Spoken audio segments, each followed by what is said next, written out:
From the one and only, this is a Local 10 News Update, sponsored by FHIA, Florida Home Improvement Associates. Good evening, everyone. I'm Nicole Perez. And I'm Calvin Hughes, and here's a look at the stories making news on this Tuesday night. President Trump is holding a homecoming rally in Sunrise tonight. The rally bringing out crowds of people, both supporters and protesters, showing up as early as dawn. The president's anticipated arrival at the BB&T Center caused some traffic troubles as security dominated the streets. President Trump departed for Florida after the turkey pardoning event. Former Hallandale Beach Mayor Joy Cooper is found not guilty on all charges. The jury heard closing arguments earlier in the day and deliberation shortly after. Cooper did not testify in her own defense.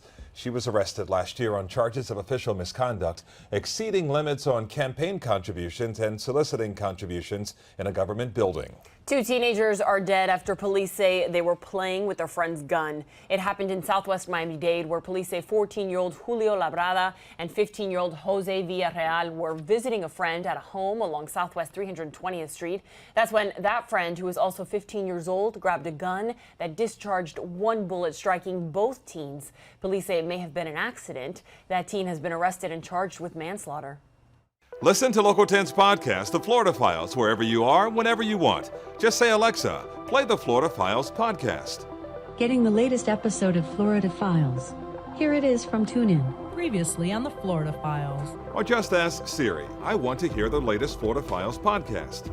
Here's the newest episode of the Florida Files. Get the Florida Files on Alexa, Google Home, or Apple devices just by saying play the Florida Files podcast. The Florida Files from the one and only Local 10.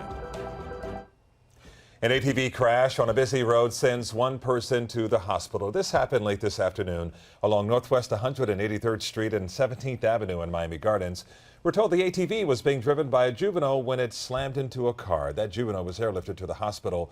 Condition right now has not been released. As breaking news happens, we have you covered on air and online. You can always head to our website, local10.com, for more local news and coverage and updates. We'll see you back here tomorrow.